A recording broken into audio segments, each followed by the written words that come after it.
thank you for having me. And I had a nice introduction with Guillermo's presentation this morning, and one of the questions of the audience was to say, how can you introduce agility in your engineering workforce? Well, we are so agile in Airbus that I'm going to answer your question. Thank you. You're welcome. I'm in charge of the culture evolution. I have a computer science background, and now I'm in a much more, I would say, human resources related topic. And today I'm going to talk about system, about management system, and how to get an innovation management system to support the development of your intrapreneurs.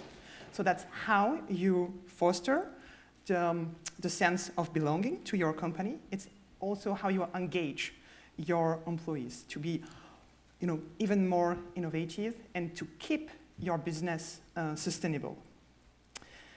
How does it work? It works.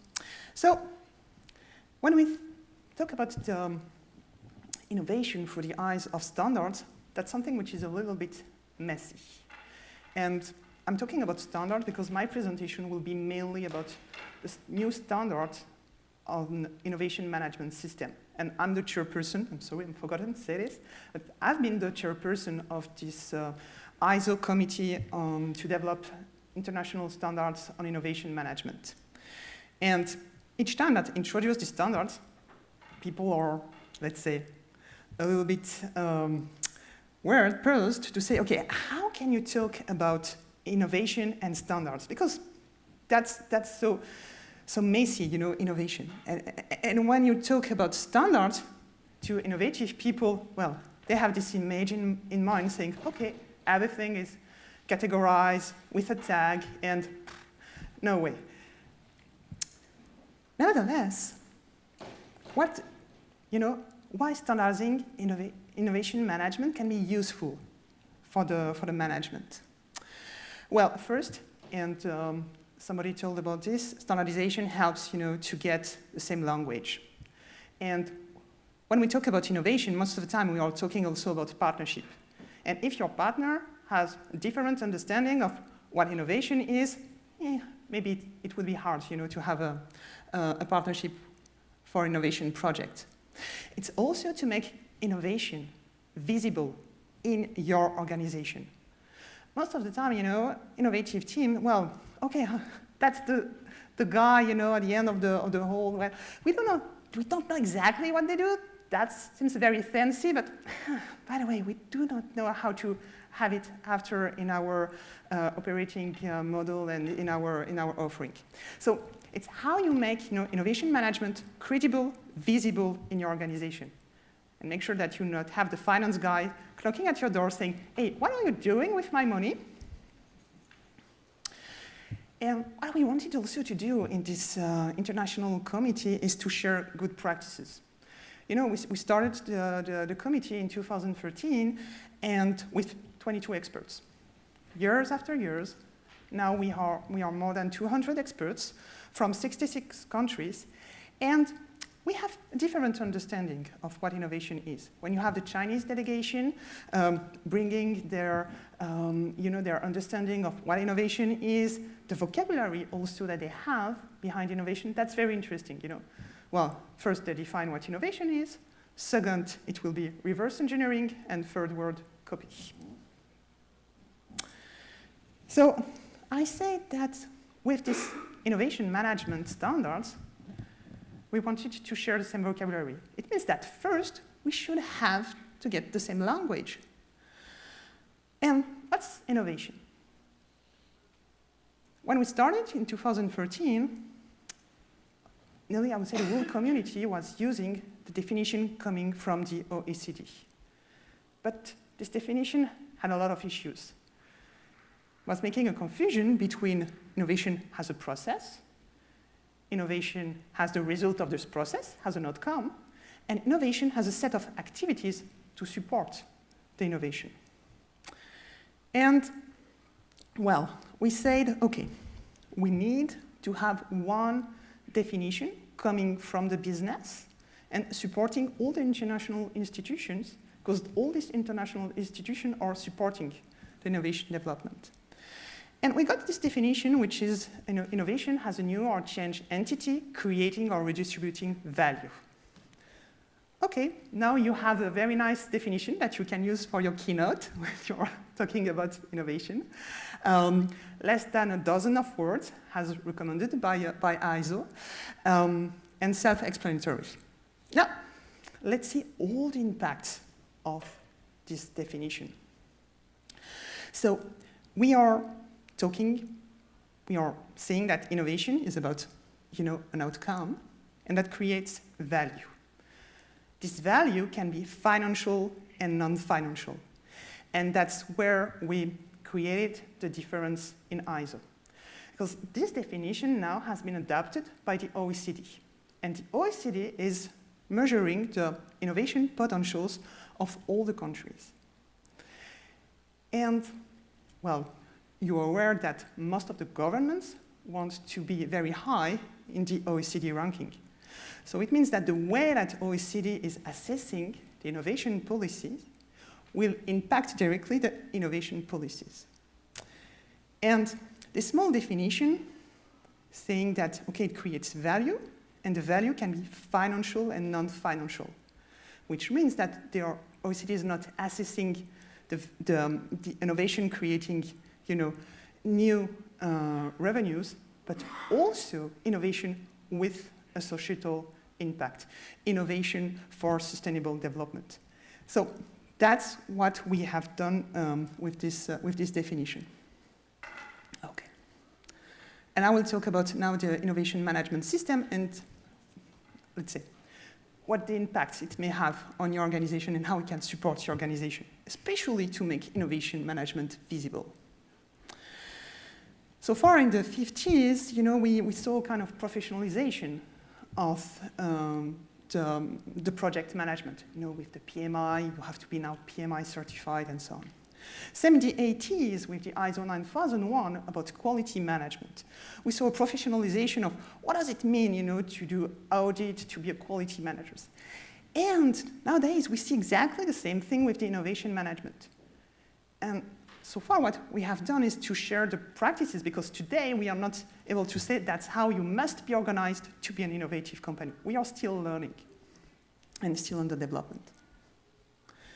So what have we done, with this innovation management system? So it's under ISO. So ISO stands for International Standardization Office. They are based in Geneva, in Switzerland. And they developed standards on a voluntary basis, and which is based on consensus. The countries are the members of ISO, and one member equals one vote. And today we have many, management systems. We have the ISO 9000 family for quality management, and also the 14,000 family for environmental management. And we have these new standards, ISO 56000, on innovation management. So, so as I said, we are not, isolated. We are in liaison with the OECD, with the World Intellectual Property Organization, the World Bank, and World Trade Organization. So it has been created, in 2013, and I had the pleasure to chair this committee. So you understand that what we want to achieve with this standardization is not to say, okay, that's how you must innovate. That's what innovation is and what it's not. No. What we want to make sure is that with the standards, you are able to improve your organization. How? In having a clear vision for innovation in your business. Make sure that your innovation strategy is aligned with the strategy of the organization. That's how you can have, sustainable innovation management. Because at the first, when there's a crisis, and we have seen this with COVID-19, it's so easy to say, okay, we have to do cash containment. What do? We stop all the communication budget. Second, we stop all the innovation budget. Hey, that's the future of the company. So, if you have a clear vision of your innovation management, you can, be aligned with your company strategy. Define innovation processes. I know how innovation people, hate processes. But by the way, if you want to be credible in your organization and also visible and understandable by all the employees, you must have a kind of set of processes to understand how you are going to mature the ideas and how you are going to structure your approach. You need also to identify the resources that you need to support these activities.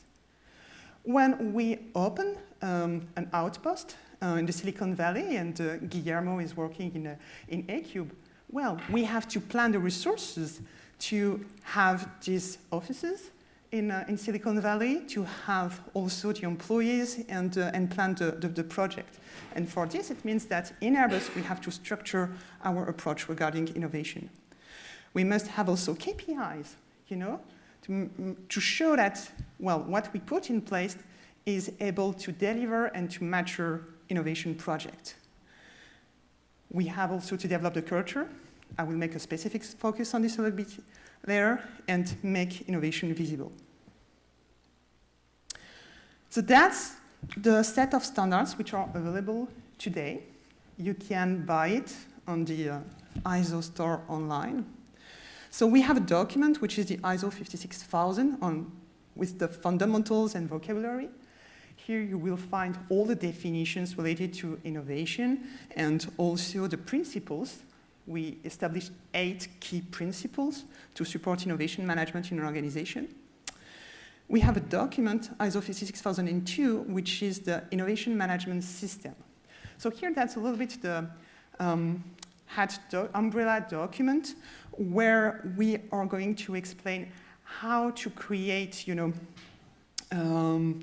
innovation culture, how to plan, identify the resources that you need, but also what's the role of the leadership in this innovation journey. And to support this innovation management system, we have a set of tools and methods.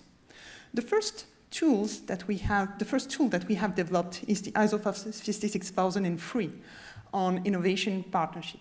Because most of the time, when we have to develop an innovation project, that's the collision between 2 different words.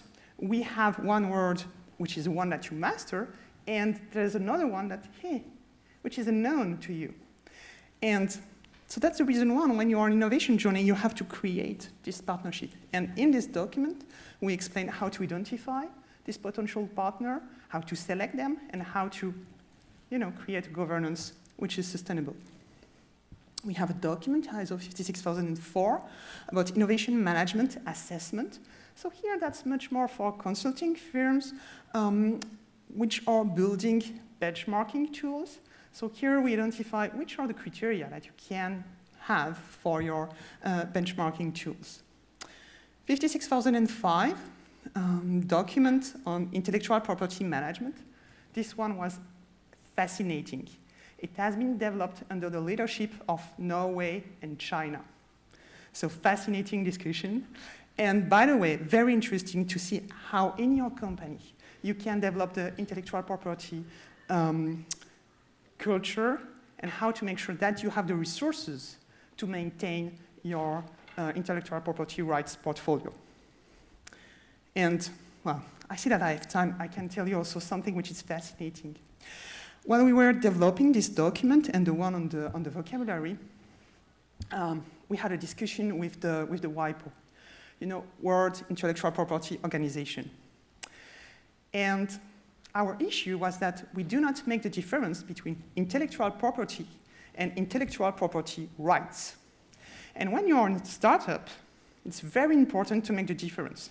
With the intellectual property rights, you have everything which is related to the trademarks and also the patents and so on.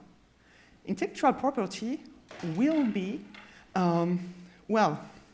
everything related to your branding, your know-how, all the intangible asset that you have developed. You see the difference between the intellectual property rights? WIPO doesn't make the difference. And they say, hey, we are called WIPO, not WIPRO. So it means that we do not deal with the rights. Actually, they do, as they are in charge of the patents. But what happened is that the creation of the WIPO, the USSR at that time said, hey, we do not recognize the rights for property. So you cannot talk about intellectual property rights. So just remove the word rights, and we agree on. So that's the reason why, at international level, we make this confusion between intellectual property and intellectual property rights, just because of the Cold War and our Russian colleagues. Another document which is published is the 56,006 about strategic intelligence management. So here, it's how in the organization you can capture the weak signals, the external weak signals, to, let's say, develop your innovation strategy. We still have some documents under development. And you are invited to join, the committee if you want to bring your knowledge and also contribute to these standards. We have a document which is the Innovation Management System with requirements. This document aims at creating a certification for innovation management. So what I've presented earlier is the Innovation Management System guidance, the ISO 56002. This document doesn't have any recommendation. That doesn't have any requirements, so it's only recommendation.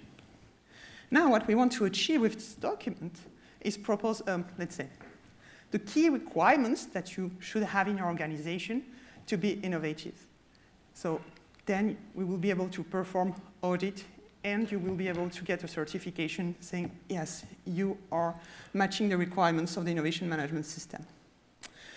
Another document which is under development is the one on idea management. So here it's how in the organization you are going to support the creativity, the divergence phase and convergence phases. Well, how to manage this and how to make it efficient in your organization. We have also a document under development for operation measurements. So here it's simply how to measure the progress, how to get some KPIs for your innovation project. And last but not least, that's a document, well, where we are challenging ISO, because they don't have such a document. It's a kind of layman's guide for innovation management. And we had to, let's say, get the support of the technical committee of the blockchain to prepare, to let's say, get the right to have this type of document. Well, basically, when we share an ISO definition, you see that there's less than a dozen of words. Very simple. But also it raises more questions that it answers. So we say, hey, let's have some examples of innovation to make sure that the small organizations are able to understand what we mean by innovation and all the concept behind. So here I try to, let's say, explain the relationship between the two documents. So you have the ISO 56000 on definition, and the one with illustration, where we are going to illustrate the definition to make sure that they are understandable. We have the management system, guidance part, and requirements, and then a set of tools and methods to support the implementation of the innovation management system. I said earlier that we defined 8 principles for innovation management. Well, when we started in 2013, we had to align our experts about what innovation management is and means. So we made this exercise to identify 8 principles supporting innovation management. So see, the first one is about realization of value. Well, basically, it comes from the definition. The second one is future-focused leaders. So it's, okay, how can you imagine, the future? And that's what we are doing today at this conference. And thank you for the organizer, for this in-person conference, because it's so great, to connect again and to be able all together to imagine the future. And it has an impact on, the leadership, because we have to be able to think ahead to see what we have to develop today. Strategic direction. So it's linked to, well, what we need in terms of alignment between the strategy of the company and the innovation strategy. Culture. So it's how we create the feeling that you have the right to fail and the duty to learn. Exploitable insights. So here, basically, it's all about, strategic intelligence and how you're able to capture the weak signals. Uncertainties management. So, well, we all know that, well, innovation management is completely different for project or program management. Why? Because when you talk about project or program management, well, you have your planning, your resources. Hey, just follow the track and make sure that you keep on track. With an innovation project, hey, that's a little bit different. You have only a set of questions, only a set of uncertainties.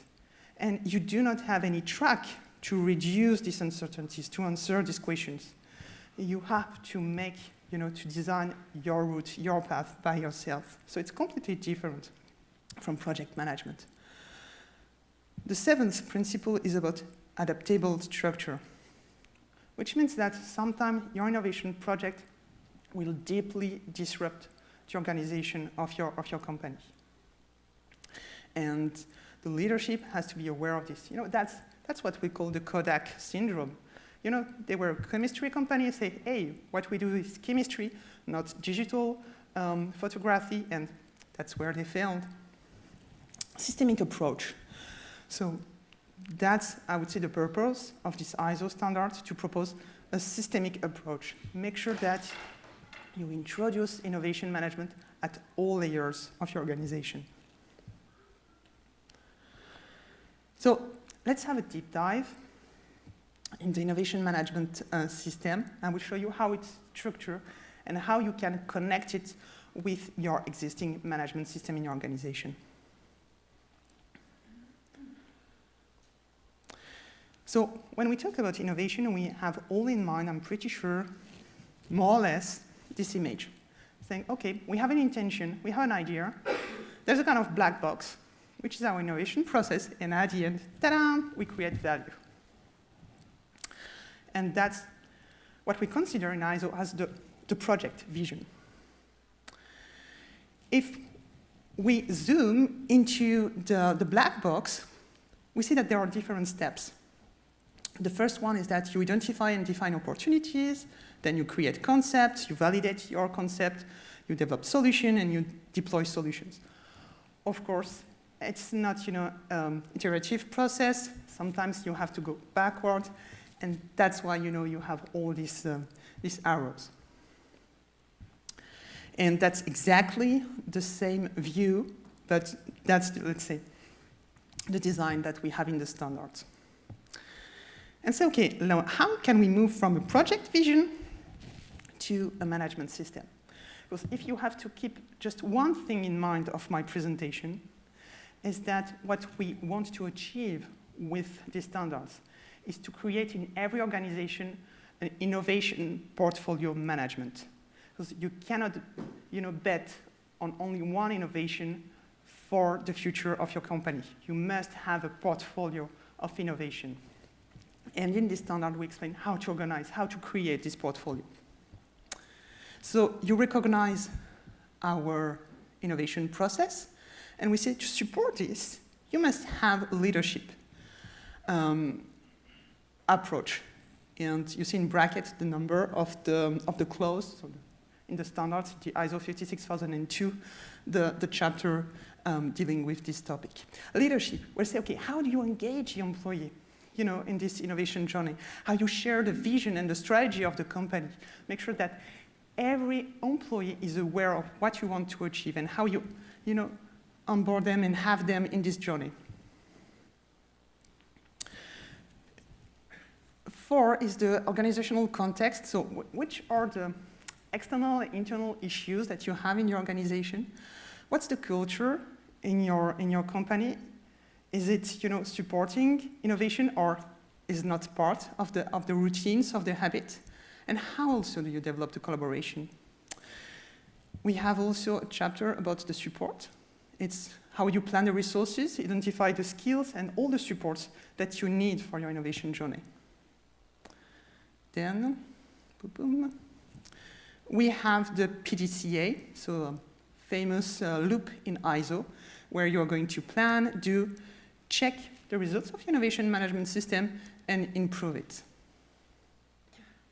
Okay, let's have a zoom on the company culture, because so far, let's say it's regular, that's something that you can plug in your existing management system, but now, hey, what's exactly, in fact, the company culture?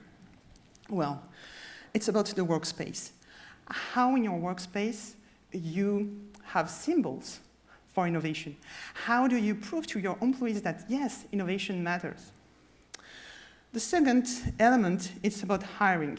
How to make sure that the people that you are recruiting are willing to have an impact on our society. How to make sure that they will be also engaged and ready to collaborate with all the other employees. It's also a question of communication. I said it many times, but that's a key, let's say, element of the culture is to talk about your strategy. Where do you want to go and how do you want to go there? Organization. There's nothing more detrimental than having overlap between, different functions. That's how you create frustration, and that's how also you limit the collaboration, because there's always, some kind of power fights. Leadership. Does your leadership team believe in innovation or not? Are they ready to take risk, to take decisions? That's, I would say, what we address in the standards, how to support, the leadership team in this journey, and how to help them to communicate, the strategy and articulate also the strategy. And last but not least, the recognition. How do you celebrate the people who dare to innovate in your organization? How do you make sure that, you create this desire for all the employees to say, hey, oh yes, oh, my colleagues, has had this recognition because he proposed this new idea. Yes, I would like to do the same. That's what we have in mind most of the time when we talk about recognition, but think also about the people who fail in developing their innovation, their ideas. Let's say, I'm supporting several intrapreneurship programs, and I spend more time on the ideas that we stop than on the ideas that we continue to develop. Because I want to keep the pool of innovators that I have motivated and engaged. It's very important to share a feedback, saying, okay, we stop your ideas because of this, and this. But next time, hey, you can develop your competencies on this aspect, or explore, please, this one, and that's how, you can have a successful maturation of your idea. And in terms of culture, it's important to introduce the right to fail, but okay, you won't fail many times and not on the same thing. You have the duty to learn from your failures. And so I talk a lot about the leadership. Here there's a quote from Herb Keller saying, okay, the business of business is not business, the business of business is people. It means that the leaders have to take care of the people. They are not, in front of the customers. They are not the ones selling the product and the services. Their job is to make sure that the people in the company are ready, to run and perform the business. So their attention is about the people. Okay, in Airbus, very rapidly, we have to move from in-person events, where we're able to create emulation and also a lot of energy, to remote. And it has been a shift for innovation. But what we have been able to create is to foster the collaboration. We have been able also to create new networks, but it means that also it requires even more energy and even more resources to make sure that we are able, to take advantage of this, let's say, more digitalized networking. and how we deliver value at the end. Well, I see that's the end of my time, and I want to respect the schedule of this event. So thank you very much for your attention. Do you want to give anybody who's got a question the opportunity to jump in with a question? We are over time, but if there is one, can you go to one of the mics if you wouldn't mind? Good morning. Good morning. My name is Jacques Duplessis from the University of Wisconsin. You, to many, present something quite new in the standards and so forth. How would you say could people best intimately educate themselves with all the stuff you know so very well? That's a very good question. So first you have the documents which are available, and also you may join your national standardization body, because I'm pretty sure that they have a mirror committee where you have all the experts who took part in the development of the standard. Okay, short and sweet. Thank you for that. Excellent.